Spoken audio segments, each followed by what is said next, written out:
नमस्कार साथियों, राजकीय स्नातकोत्तर महाविद्यालय 12 से मैं डॉक्टर राकेश आचार्य राजनीति विज्ञान विभाग से आप सभी का इस ऑनलाइन क्लासेस में स्वागत करता हूं। यह ऑनलाइन क्लासेस विशेष परिस्थितियों में प्रारंभ की जाती है। प्यारे बच्चों, बीए सेकेंड ईयर की द्वितीय प्रश्न पत्र भारतीय राजनीतिक व्यवस्था,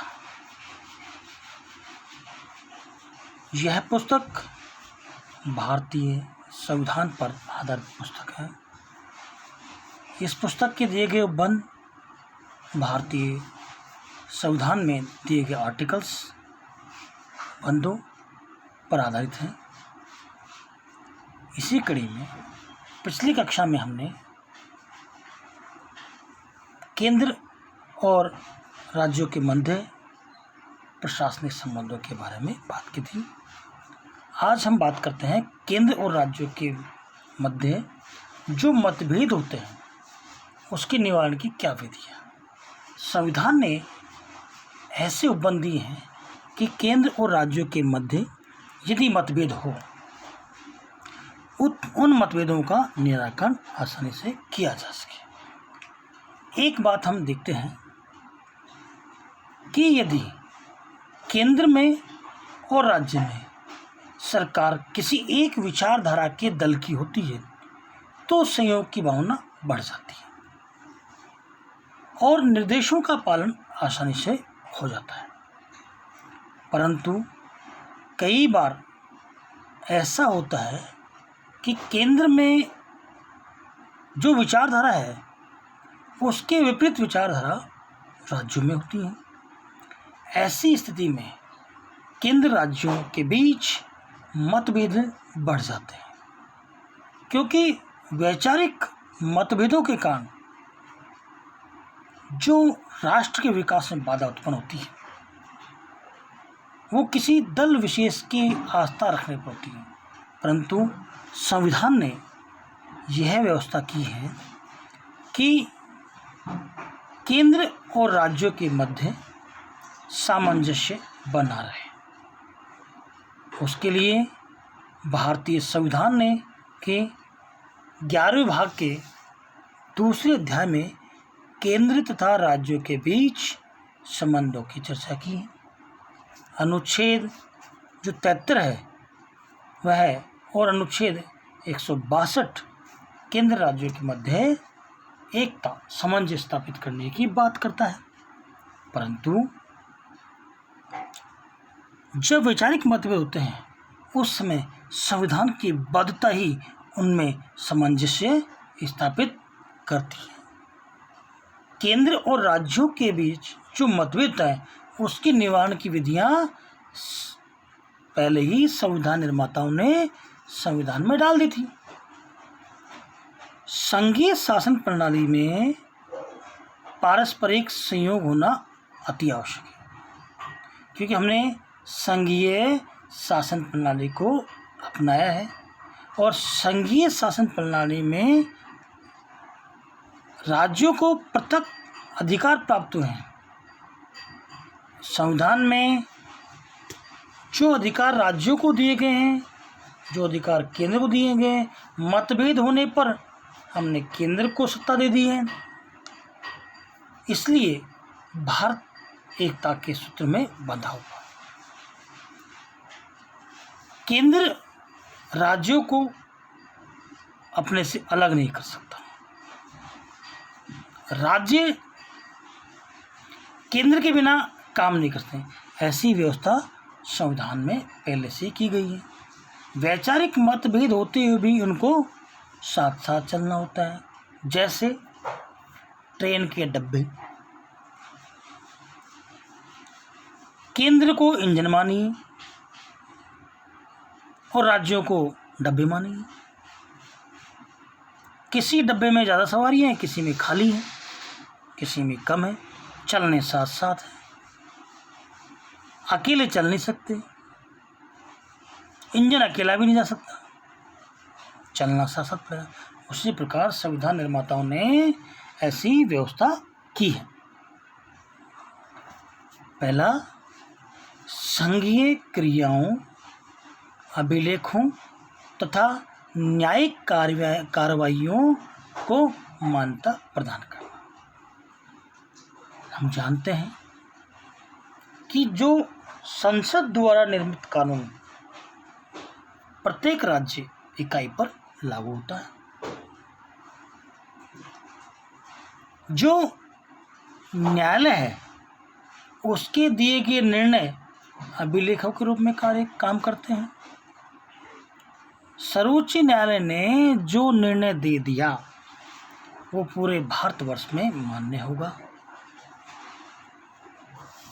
संविधान का अनुच्छेद 261 के अनुसार भारत के राज्य क्षेत्र में सर्वत्र संघ तथा प्रत्येक राज्य की सार्वजनिक क्रियाओं, अभिलेखों तथा न्यायिक कार्रवाइयों को पूरी मान्यता दी गई।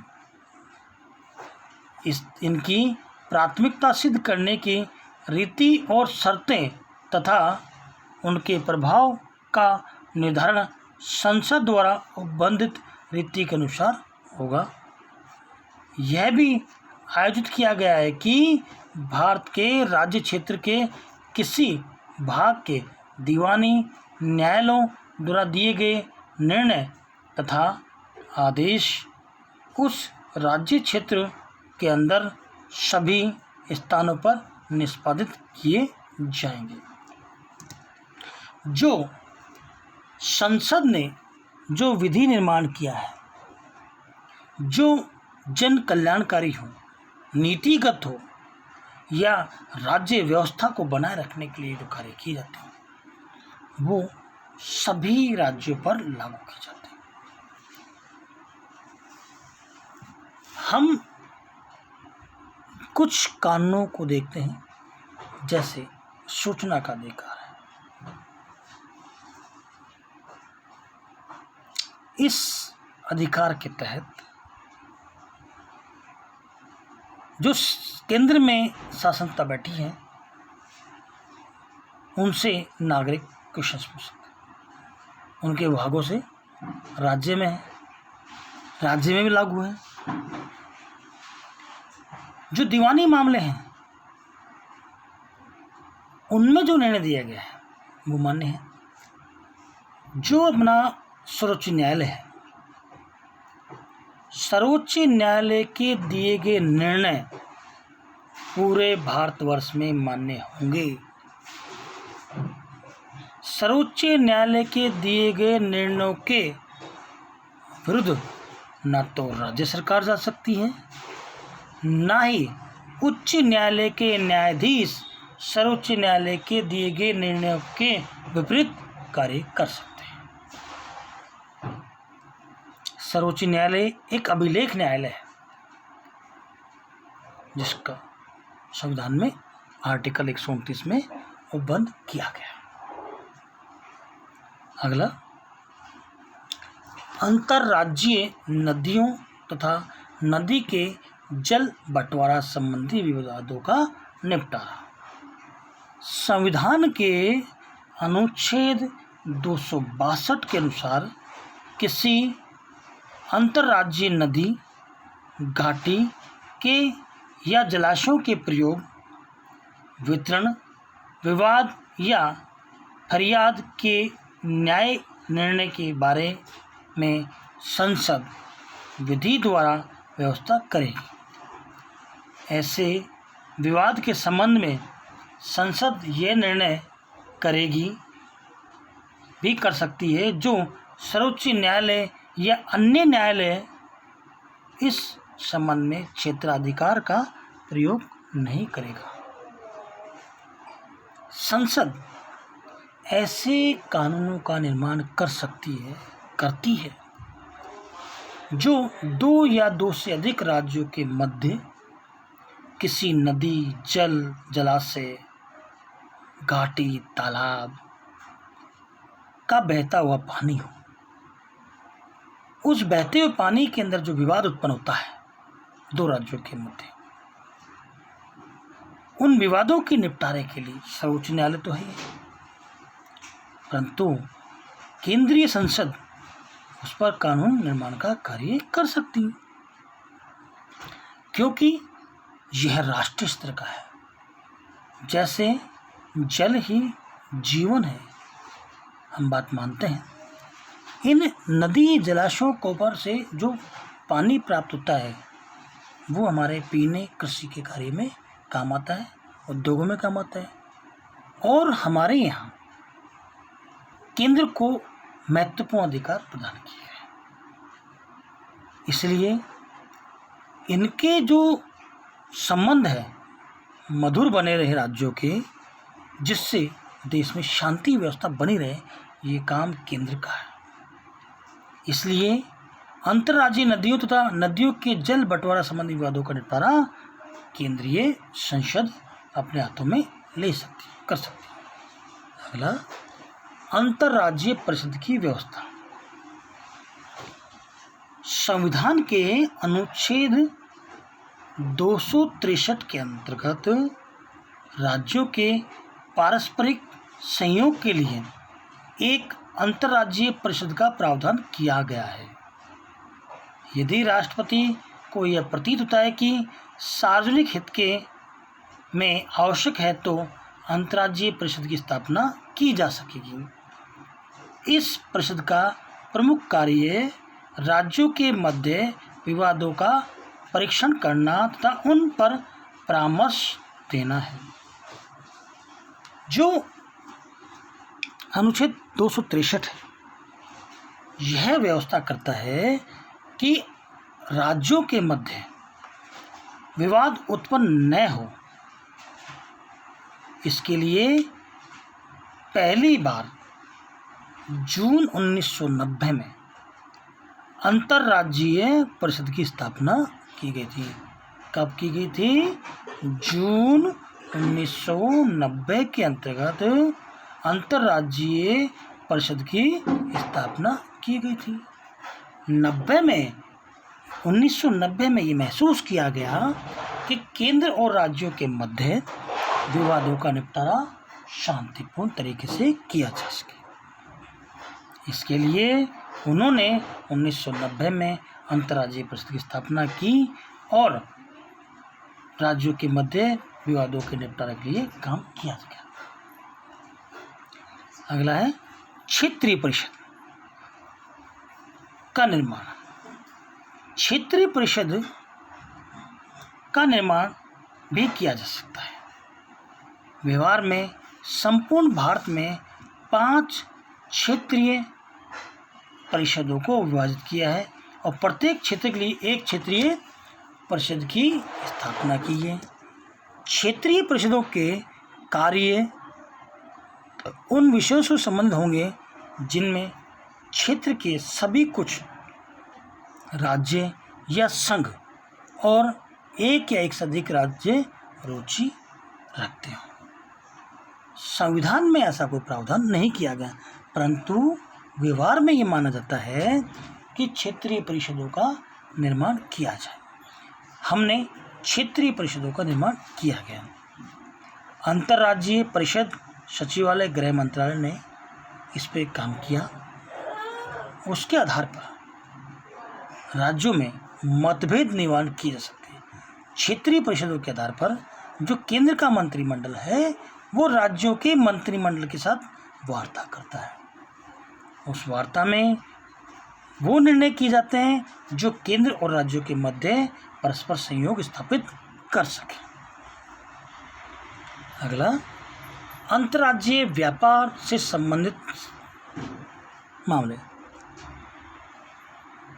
भारत में ऐसी व्यवस्था की गई है कि अंतर्राज्यीय व्यापार वाणिज्य से संबंधित संविधान के प्रावधानों के क्रियान्वयन के लिए अनुच्छेद 307 के अनुसार संसद एक प्राधिकारी की नियुक्ति करेगी तथा उसको ऐसी शक्तियां और कर्तव्य सौंप सकती है जो वह आवश्यक समझे।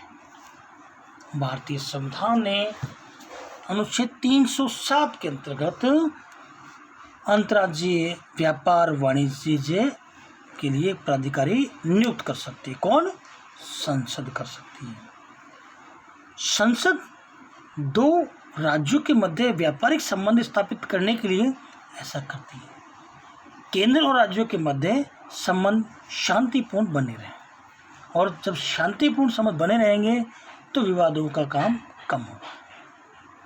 वैचारिक मतभेद चाहे कितने भी रहें, परंतु मनभेद ना हो, क्योंकि राष्ट्र की एकता हमारे लिए महत्वपूर्ण है, हमारे लिए संविधान महत्वपूर्ण है, संविधान के दिए गए अनुच्छेद महत्वपूर्ण है।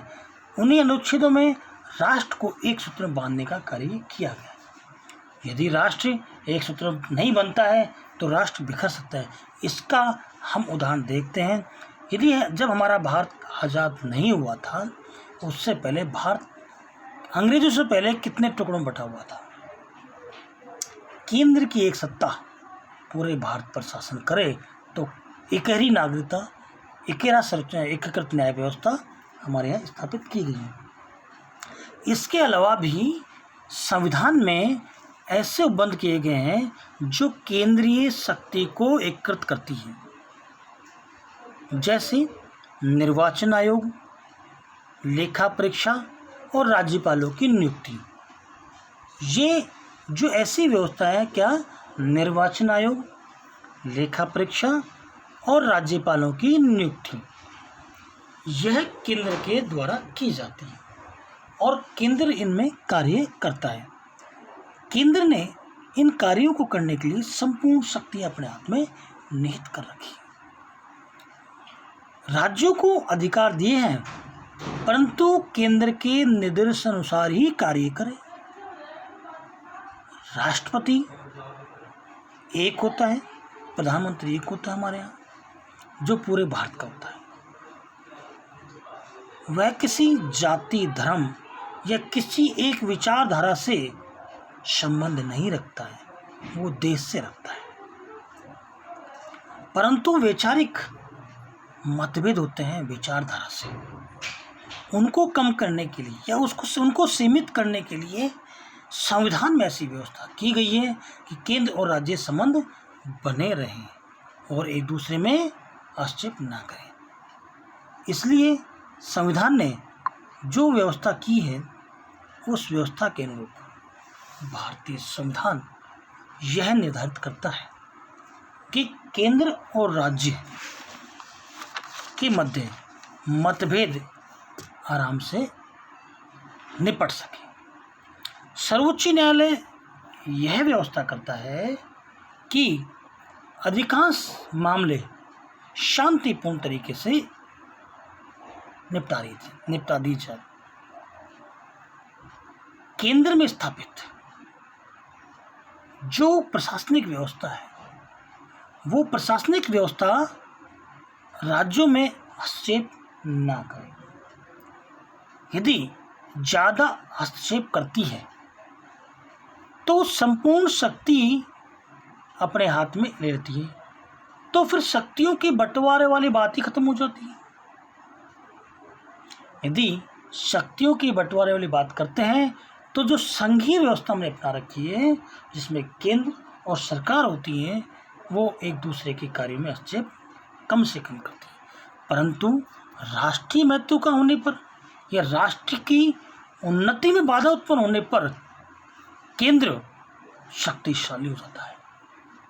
केंद्र अपनी शक्तियों का प्रयोग इस प्रकार करता है कि राज्यों की शक्तियों में बाधा भी उत्पन्न न हो। भारतीय संविधान का अनुच्छेद 261, अनुच्छेद 262, अनुच्छेद 263 यह व्यवस्था करता है कि केंद्र और राज्यों के मध्य शक्तियों का बंटवारा बना रहे, उनमें मतभेद ना बने और उनमें संयोग की भावना बनी रहे, क्योंकि राष्ट्रीय एकता महत्वपूर्ण है।